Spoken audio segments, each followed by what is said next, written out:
tonight. According to the Washington Post, Kevin McCarthy has been removed as House Speaker in an unprecedented vote.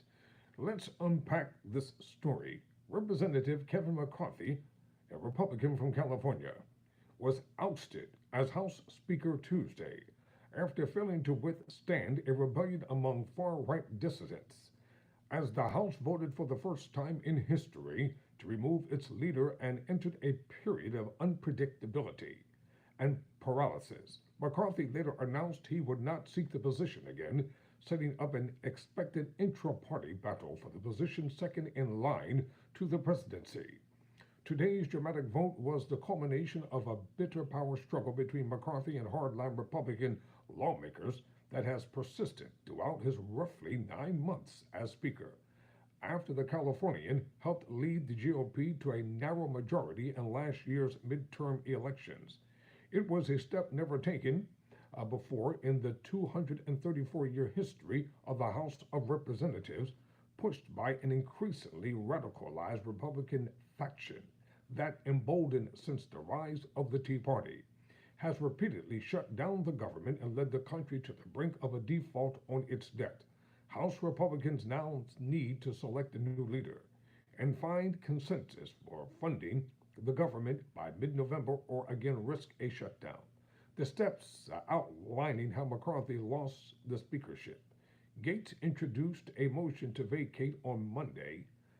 This kicked off a 48-hour process in which the House can remove the Speaker. Motion to the table was introduced.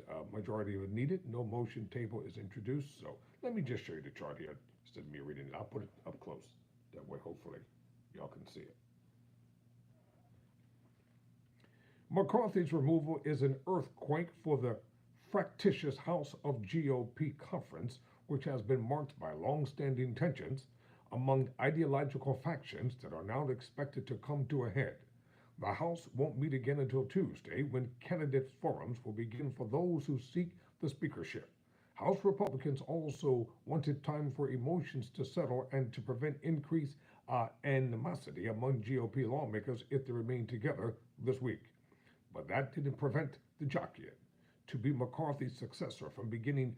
Representative Jim Jordan, representative from Ohio, who also is in rebellion against anything in compliance with subpoenas, who was co-leading the investigations into President Biden. His family and the administration did not rule out being Speaker. And Republicans have approached Minority or Majority Leader Steve Scalise, a Republican from Louisiana, and encouraged him to run, looking past his recent cancer diagnosis, according to a person familiar with the conversations who said Scalise is actively engaging in those conversations. The divided conference had barely held together since the beginning of the year, when it took McCarthy 15 rounds to win the Speaker's gavel. The threat of possible ouster by the far-right faction was undercurrent to every decision he made. Often tested by the narrow majority or minority, scores of McCarthy's House Republican allies had warned throughout the year that he would probably face a motion to vacate the speakership. The procedural tool used to oust him after far-right holdouts demanded a lower threshold for such a motion during McCarthy's leadership election in January. Many of those Republicans predicted McCarthy would never be able to appease the hardliners, especially after the government funding deadline, because many of McCarthy's promises hinged on curbing spending significantly. I may have lost the vote today, McCarthy said Tuesday, but as I walked out this chamber, I feel fortunate to have served Americans. Democrats voted as a bloc against McCarthy after they refused to ask them for help and publicly dismissed trying to become a coalition speaker for all in exchange for their support. All Democrats present joined Republican reps Andy Biggs from Arizona, Ken Buck from Colorado, Tim Burchett from Tennessee, Elijah Crane from Arizona, Matt Gaetz from Florida, Bob Good from Virginia, Nancy Mace from South Carolina, Matthew M. Rosendale from Montana to eject McCarthy. As the 216 to 210 vote was called, McCarthy smiled and stared from the House floor at the Speaker's chair. once his, that oversees the chamber. Representative Patrick T. McHenry, Republican from North Carolina, is now acting Speaker until the House elects a new Speaker. He was selected for the role by McCarthy, his close friend, under a post September 11 rule that requires the House Speaker to make a secret list of who would be named acting Speaker in case of a vacancy in the role. The motion to remove McCarthy was brought Monday by Gates, who argued his position in the chamber Tuesday, as scores of Republicans booed him or accused him of falsely portraying himself as a martyr. Yeah, whatever, Gates. A majority of House Republicans have staunchly defended McCarthy and denounced Gates. The disdain was palpable in the chamber. Gates was prevented from sitting with Republicans during the hour of impassioned debate. Unfortunately, 4% of our conference sided with all the Democrats and dictate who can be the Republican Speaker of the House, McCarthy said in a stem window of a news conference. Gates remained defiant after more Republicans defended McCarthy that argued for his removal. I'll make this argument at any desk in this building, from the well, from the chair. I'll make it on every street corner in this country. That Washington must change. Yeah, of course it must change, Gates, and you're the reason why Washington is screwed up. So let's make the change in Washington by getting rid of you as well. Moments after the vote, House Republicans began to privately whisper of ejecting Gates from the GOP conference. See what I mean? I'm right. I hadn't even gotten to this part yet.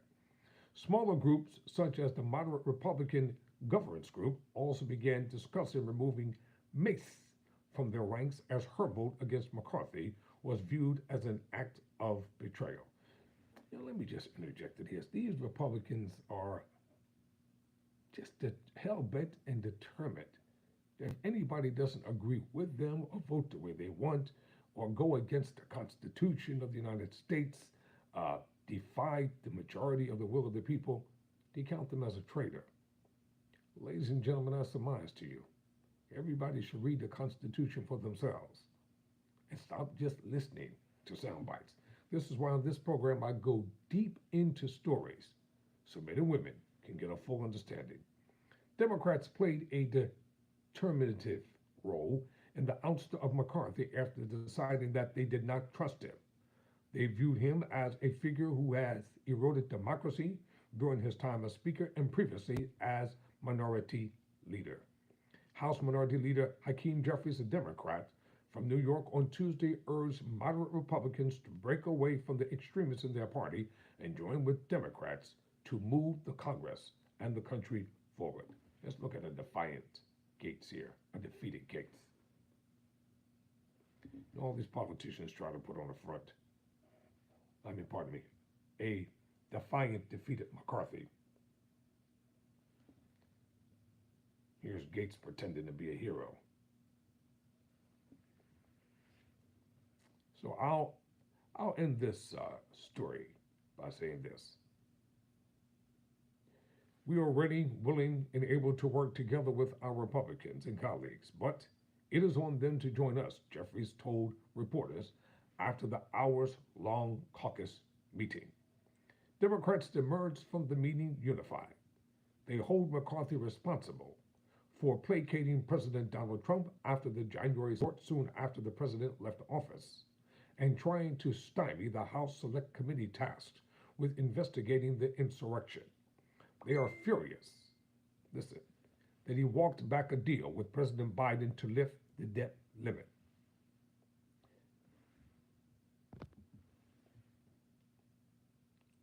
What pushed him over the edge was McCarthy blaming Democrats for wanting to shut down the government the day after all.